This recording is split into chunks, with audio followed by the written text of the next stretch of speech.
Alright, what is up, Five Niners? How's it going? So today we are going to be talking about episode 2 of The Bad Batch. So it's actually a really interesting episode. Unlike episode 1, it wasn't an hour and a half long. It was only a 30-minute long episode, and it actually felt like it went by really quickly. What do you think about pace and the speed of it is? I don't mind it. For what it's worth, the Clone Wars was actually same amount of time. And watching all those, it didn't necessarily feel like it was too fast for me. I felt like it was at a good pace. Because again, we have to remember that they can only do so much in certain amount of times, and say if they wanted to drag this out, if they want to give this show a good hefty season without making it feel like it's pulling stuff basically like pulling things like out of the air essentially.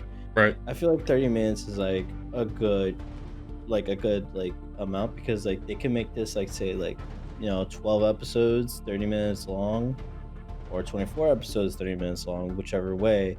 Like they can, at this point in time, they can just go however far they want with just a half hour, and do as much as they can. Yeah, I felt like it was really good, this episode. It was definitely more on the lines of like a filler, a backstory style episode that will lead up to something much, much bigger.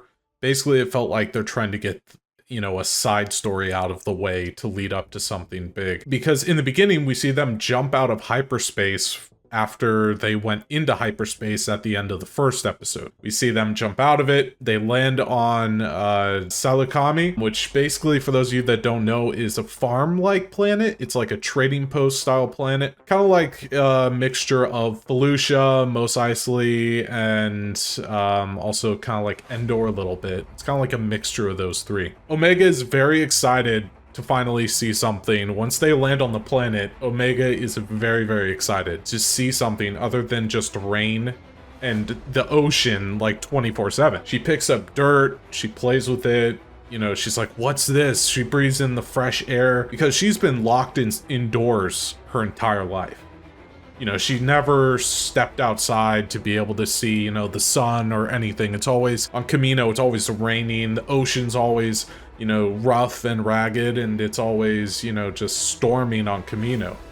So, it's like a total change of environment for her. And, what do you think about them doing that? Having it land on a planet like that and having her reaction be that way is... To be completely honest, it was very well done on their part, because again, like you just said, all she knew was just rain and water. And so to be able to feel the ground, touch basically a planet that's very much different to her, and it's very new to her, because she's, again, never seen anything but water. And it also shows that she's very exploratory. Like her mind is now starting to expand, in a sense like where she can now see all these things instead of reading them or being told about them. And what actually, speaking about seeing, grass and like fresh air, what actually I found really cool that they did was, because all she's ever known was the director, the head nurse, and clones, her seeing other people, her reaction, she was just, who are you? She was very scared at first, because she didn't know how to act, because again, all she's ever been with are clones. So everyone who looks the same, who acts the same, and to see, kids who are who look completely different, act different, speak different, all this other stuff, it really, broke everything for her, in the sense of, this is how other people live, as opposed to how she used to live. Yeah, and when you meant by kids, just for the people watching, they come across the friends that were mentioned in episode 1 of The Bad Batch is Cut.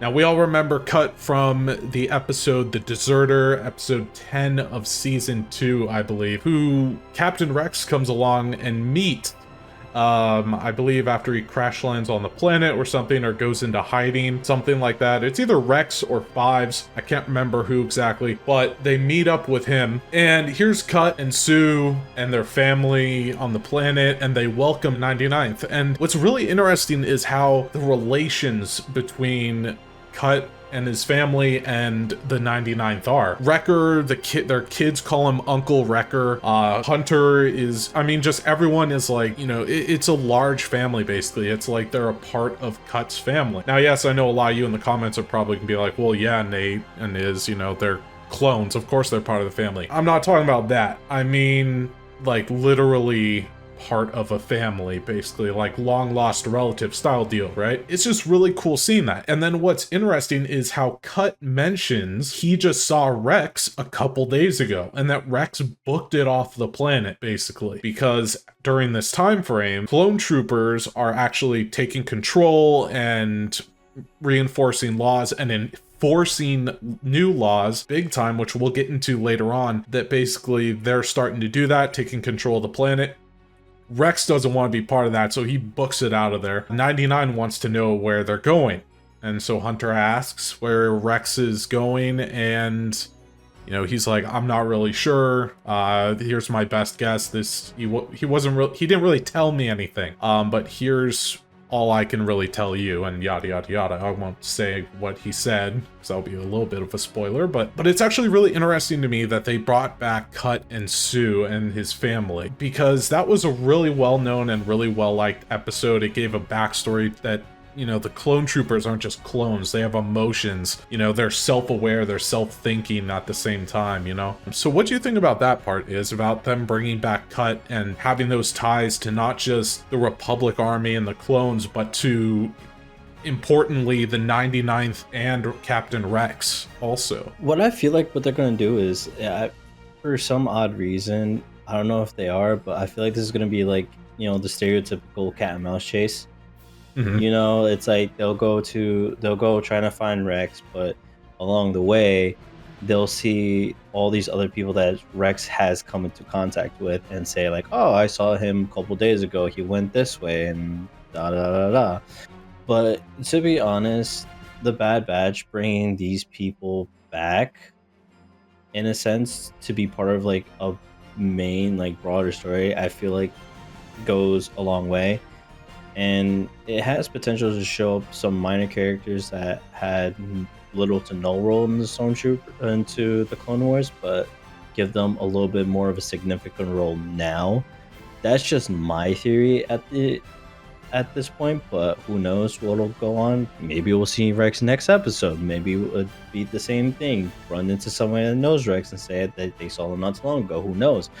But it just feels right, because again, Rex has helped these people, and now we're sitting here wondering, if he booked it, did he end up getting the Order of 99? Did he end up following the order to eliminate all Jedi? Or is he the same thing as the Bad Batch, where he has a faulty inhibitor and he doesn't follow that order and he's trying to figure out what's going on? That sort of mystery to it really makes me intrigued of what they're going to do for this show or this season in general, and I cannot wait. So we see the Empire also registering at these outposts, these trading outposts, not just ships, but people also. They're basically impounding all these ships that people are reporting, whether they belong to the Republic or anyone. It's even required that if you just own a ship yourself, whether it be a vehicle of any kind, a ship, you know, spaceship, a spacecraft, whatever, you have to bring it to this outpost, you have to register it, if not, you're breaking the law. However, the Empire is like, okay, well, we're going to have you register yourselves as well. So they implement these things to where basically if you want to get off the planet, you have to, and I believe we see this in the movies also, these checkpoints, to where if you want to get off the planet, you have to show them this proof of identification, which are these little discs, these little cards, and you have to show them this proof. and that this is registered, you're registered, this is who you are. I can see why they're doing this. This is a form of them trying to find Jedi that escaped Order 66 or criminals a lot easier, but it's all masked by small security reasonings and by hopes and promises and, you know, happy smiles on our faces. Basically Twitch acting, in other words, right, viewers? Is basically what the Empire is putting on for the people of these planets. What do you think about that? What do you think about the Empire is about them doing something like this? What's your point of view on it? Mine, I really don't like how they're doing it, but I like how it's leading up to how the original trilogy movies we're showing that the Empire's doing something like this. Honestly, I feel like it's very faulty. To be completely honest, like, but again, like you said, this was like sort of the beginning of how they started doing things. So obviously, you know, it's gonna be faulty at first. There's gonna be some hiccups here and there, but just to see the beginning of that was actually really interesting because you got to see like how exactly it started off beforehand, before they started to gain more and more advanced with it. Um, but yeah, it's just very interesting to see. I also find it kind of funny how during like this whole entire thing, it's like even if clone trooper is in the middle of like looking at someone, and if they pass, even if they get, you know, like a sinking suspicion that this person is wrong, they could legitimately just cut them, like capture them there with no Legit other reasoning whatsoever. Yeah. yeah, with no other reason, by just saying, oh, I have a sinking suspicion that even though you passed this check, that you're still bad, so you're coming with me. It also shows how much power the Empire has over everyone, as essentially at this point. Because again, hey, I passed. Why are you capturing me? I don't like you. That's why, essentially. Which we did see a couple of scenes in the show of that happening, to where one person was actually trying to get onto the ship, and his, you know, his card proved that basically this was who he was, and, you know, that everything, he has the green light, he's all good. But then we see clone troopers stopping him and knocking him over and kicking his luggage and stuff, saying, you're coming with us. So, you know, we do see some of that in the show, which in this episode, which is really interesting. Especially when it came to when it was Cut's turn. He obviously, this was all forged, but he was able to pass through the checkpoint and everything, and the stormtrooper was about to be like, no, you're gonna come with me. Until obviously, you know, Bad Batch making a ruckus and the stormtrooper leaving Cut alone. So that's what I also found pretty interesting as well, because even though he was about to get captured at that point because of sinking suspicion, stormtrooper got distracted by another stormtrooper by telling him we have to go. Yeah. So that's another reason why I say it's kind of faulty. Yeah, and we'll get into this in just a second here. So what he means by that, viewers, is that Tech and Echo basically are on the ship, while Hunter and Wrecker are basically having this plan with Cut and Sue and their family, that basically, okay, what we're gonna do is this, we're gonna, you know, we're gonna steal some of these chips, we're gonna put faulty information on them to make it look like they're legit, and we're gonna get you and ourselves off the planet, you know, as though we're doing it legally and we're following the Imperial laws, so on and so forth. Tech and Echo are on the ship that's impounded without noticing that Omega is on the ship either, because Omega was supposed to stay with the family, but she snuck back onto the ship and is now there with Tech and Echo, which causes much more problems along the way, which includes Echo going on this stealthy mission to retrieve some of the discs and some codes for them to use. Hunter then sends Omega away with Cut and Sue, basically, is what he wants to do. He's like, okay, you know what? You know, I want you to have a better life than what we can offer. You know, we want you to be happy. I want you to be happy. And so he sends them away with Cut and sends her away with Cut and Sue. Omega doesn't really want that. So she tries to help them out with the discs and the codes, because there's stormtroopers or ex-clone troopers everywhere in this little, like, out in this post in this spaceport. They're everywhere. I mean, there's probably like 20, 30 of them at this little outpost. And, you know, sneaking around at nighttime, it can be pretty tricky with that many guards on duty. They do their best, and luckily Omega is able to escape somewhat and be able to bring the chips to Cut and Sue and Hunter and everyone waiting in line, basically. Meanwhile, Tech and Echo are back on the ship still. They get help from Wrecker to try and fend off and get into a firefight between them and all the clone troopers, so we see that going on. But luckily, everything works out in the end. And what do you think about that so far, about how Omega basically disobeyed what Hunter wanted? And,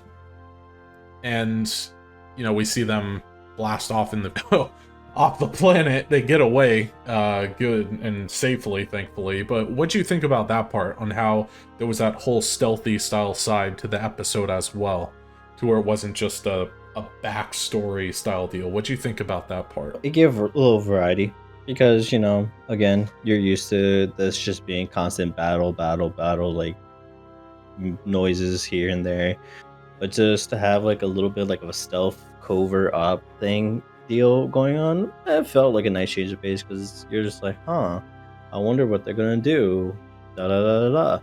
But what I also found really interesting is that Hunter really wanted Omega to have a new life, get a better life, but we also kind of saw deep down like he didn't want to let her go, because, you know, again, her being one of them, he felt a little off, but again, he thought for the better of her. And what I also loved is that you know, her being one of them, she doesn't follow orders. Let's be real here. Oh yeah, she doesn't. She was given the order. She was given the order. You go with them, have a better life. And she's like, nah. Gives up that whole entire life of starting a new life, being, you know, safe from all this, and just choosing to fight, which shows that her true spirit of she is one of them, and she will always be one of them. There's nothing that can change that. And that's what I also found really nice, was how even though Hunter again wanted her to start a new life, when he found out that she chose to help and stay and help them, you kind of saw in his face that he looked genuinely happy, because he was like, because again, being one of them, they're all starting to become close to Omega, and Omega is starting to become closer to them, to where it'll eventually get to the point where they're just all inseparable, and they'll always have each other's backs, as you know they've always have. Yeah, you can definitely see like a father-daughter bond is definitely starting to grow between not just Hunter but and Omega, but all of 99 and Omega. Like everyone cares for her in 99. Like even back in the cafeteria fight and back in the jail cell, Wrecker had her back, you know, during the food fight in the cafeteria, and Echo said if you harm her, to the Coruscant guard troopers back on Camino, he said that if you harm her, you're a dead man. I mean, the bond that 99 and Omega are starting to grow with each other is really cool to see. I find it to be really cool, and it's awesome that we're having a bonding story that kind of reminds me of like Anakin and Ahsoka. If you compare it, it kind of gives it that way, to where it's like, oh, we don't want to deal with them. Are you joking at first? Like, this is a kid, you know? Like, I'm not ready for something like this. Like, come on. And then it's like, over time, it's like, you know, wow, this is cool. You know, the bond has grown and so on and so forth. So what do you think about that? Their connection with each other, on how it's growing than what it was in the first episode. I feel like it's going at a steady pace. It's definitely going to go again to the point where it's just going to be an unbreakable bond. There's Yeah. nothing that can come in between them or anything that can happen between them that they're gonna like obviously break that bond. No, it'll be something that's just complete and total, you know, strength, complete and total like unbreakable strength. Again, nothing that will break. And comparing it to Ahsoka Anakin is a really good analogy because when they first, obviously, it's a little different because from the get go of the Bad Batch, they immediately like started to look out for Omega. While between Ahsoka and Anakin, it was a little bit of rough patches in the beginning. Then it started to get better, but with Omega, it was just straight. It was just straight. All right, we're looking out for you, and then it's just gonna go snowball from there into something greater. I agree. Now, what I really liked is in the end scene, and this was probably one of my favorite moments in the entire episode because it made me laugh so much. Was I won't go too much into detail, but it had to do with Wrecker on the ship in the ending scene. When they cut back to them being on the ship, back in space after they left the planet. I won't say what that is due to spoilers. I know we kind of talked about it, but go and watch the episode for yourself. You'll know what I'm talking about. It's pretty funny because it's like a total Wrecker thing to do, basically. But any last things you want to add to this is? No, I do not have anything. Actually, you know what? Yeah, I do have one thing. The one thing I just have to say is this show is still leading up to something greater, and I cannot wait to watch it, and I am 100% hooked on phonics. I'm going to be watching this every Friday. Awesome, awesome. So that means for all you viewers there that Iggy I almost said Iggy, sorry. Correct. Is myself and maybe even Ignat, I don't know, maybe. Or others will be joining us each and every Friday for the brand new and next episodes of The Bad Batch. So anyways, guys, thank you so much for watching. We really appreciate it. Make sure to hit that like button, blast that subscribe button, and comment down below what you want to see in future episodes, what you think about The Bad Batch overall, what your opinions were on this first episode, because I'm actually legitimately curious of what you guys have to say about the show as well. So anyway, thank you so much for watching. Hope you enjoyed the video. Make sure to stay tuned for next time, and may the Force be with you all. Later.